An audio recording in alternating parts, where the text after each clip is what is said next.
All right, we bring in now Chris Rosvoglou from Boot Crew Media down in New Orleans covering the Saints. Chris, good afternoon. How are you? I'm doing well. Thank you for having me. All right, let's talk about who you expect to be on the field when the Saints play the Falcons on Sunday. Anybody I can go down the list, but you know who I'm talking about here. We're talking about the Michael Thomases, the Marcus Mays. The availability, who do you expect to see out there on Sunday?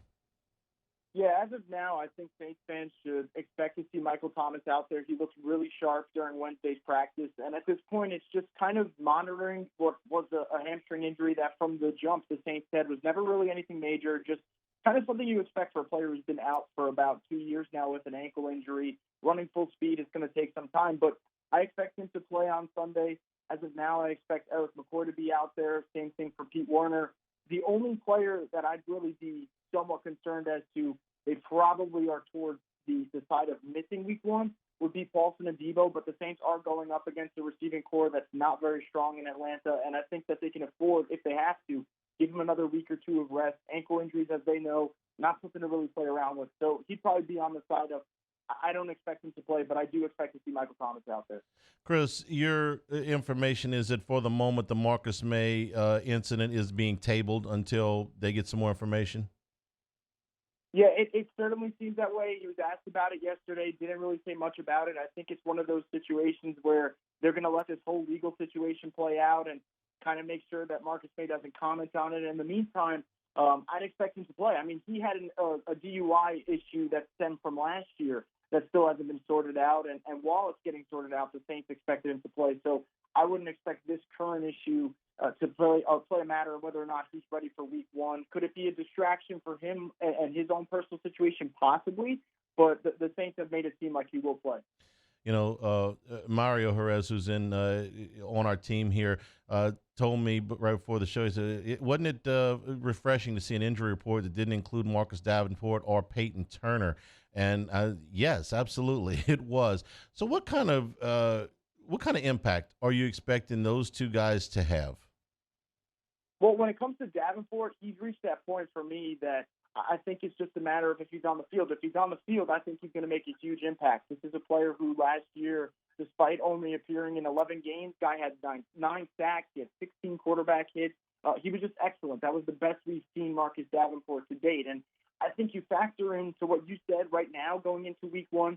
He's fully healthy. You add in the motivation of him playing for a new contract. It was a contract year, and he could potentially, really break open the bank if he's healthy and has a big year.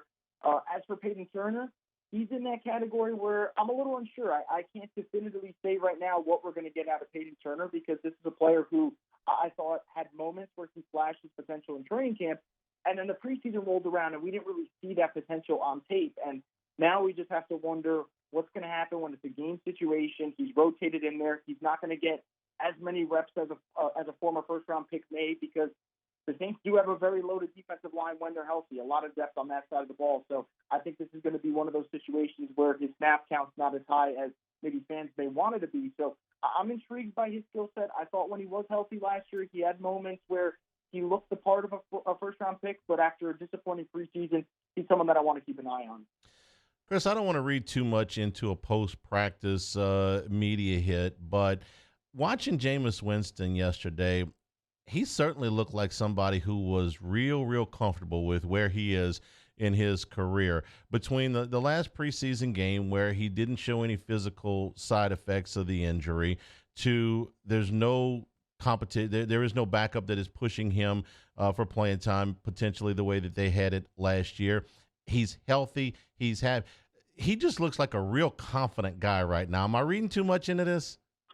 No, I don't think you're reading too much into it at all. I think the Saints have done a good job of making sure it seems that way. Like they made sure that they didn't have any quarterback controversy or quarterback battle going into training camp. They knew he'd be QB1, like you mentioned. They go out there and they invest in the wide receiver position, getting Jarvis Landry, who said he went to the Saints, and one of the reasons being was because he wanted to play with Jameis Winston, really liked his leadership qualities that he possesses. You go and get Chris Olave, who I think skill set-wise matches up the best with Jameis Winston's talent out of all their wide receivers, and they have a nice group at the moment. So I think they've done a good job of instilling that confidence in him, and I think for Jameis, I think he knows that he's changed his approach. The days of him being that home run hitter, always going for the deep ball, they're over. That doesn't mean we won't see exciting plays this year, but I think he's done a really good job, even through limited practice reps, whether it's limited preseason reps. We're seeing now that he's a little bit more patient, and when he's climbing in the pocket, he's not looking for the deep ball every single time. He's looking for what the defense is giving him. So I think that there is not even a silent comfort. He's willing to express it, the confidence that he has going into this year, and now it's up to him just showing what he can do. And I think with Pete Carmichael at the controls, if they can run the football well and lean towards the play-action game, which is a big skill set of his, I think we'll see that confidence be on display throughout the year.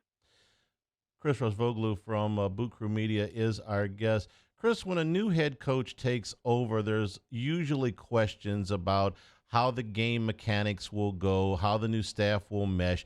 We've gotten almost none of those questions because of the continuity on this Saints staff. So when you tune in for the first time in 15 years and Sean Payton is not the head coach, what are you expecting to see? Because it does seem like a very smooth transition.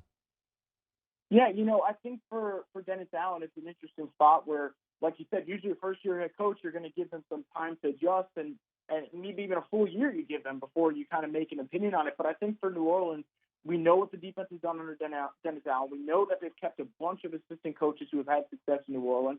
And the roster, I think, on talent, on paper, talent-wise, might be better than it was last year. And I thought last year, before the injuries, was a really good roster. So I'm expecting the Saints to come out with a tenacious style of football. And I think for Dennis Allen, with the first 3 games being NFC South opponents, I think it's a great showcase for him to show what he can do in that lead spot. And I'm expecting a similar playing style to what we saw in the Buccaneers game, albeit not 9-0. No one wants to see a 9-0 shutout every week. That's a boring brand of football. But I think the Saints are going to play a similar style where we saw them have a balanced attack on offense when Dennis Allen was running the show. And we saw that the defense was really leading the charge. And I think when you go into a Falcons game, it's a division opponent, you're really kind of feeling each other out in that first week. I think it could be one of those where you lean on the defense early, hope to take you home in that game. So I'm expecting high-level intensity throughout the season, Dennis Allen. And I think because of the comfort, the familiarity and being there in New Orleans for so many years, I think this is one of those seasons where the expectations will be higher than any other first-year coach, in my opinion. What are your impressions of the matchup against the Falcons? The Saints are a pretty significant road favorite here at 5.5 points, so they're expected to win this game, and they are obviously the better roster at this point. How do you like the matchup? Yeah, matchup-wise, I think the only thing that really scares me is how prolific of a runner can Marcus Mariota be in this game. The Saints have had a history in the past of struggling with quarterbacks of this nature. I look at Jalen Hurts and what he's done the last 2 years against the Saints. He's done a lot of damage to them. So that would be the one concern. But other than that, I think it's a matchup that the Saints across the board are mostly winning. You look at the offensive line play of the Falcons versus the Saints defensive line. I think there's a huge advantage to the Saints defensive line in the trenches to make some noise there. But I think the real strength for the Saints, where this can come from, is running the football. And we kind of saw it last year in the regular season finale. Alvin Kamara ran all over the Falcons, 30 carries for 140-plus yards. I think we can see should see a big performance from Alvin Kamara. And if that happens, all the rest of the offense can kind of trickle down from that. You get the play-action game going. You can take those deep shots down the field to Chris Olave and Deontay Hardy. So I think for the Saints, offensively, they should be able to really, especially if Michael Thomas is out there, have their way with the Falcons defense in terms of dictating the pace, figuring out how they want to consistently move the chains. I'd probably say they'll lean heavily towards the run early and then let Jameis Winston kind of manage his way through his first game back from his torn ACL. And then defensively, even if Paulson Adebo misses this game, this is a Falcons team that doesn't have many playmakers at the moment. I think Kyle Pitts is the one that will scare Saints fans in regards to how do you stop him, how do you game plan for him.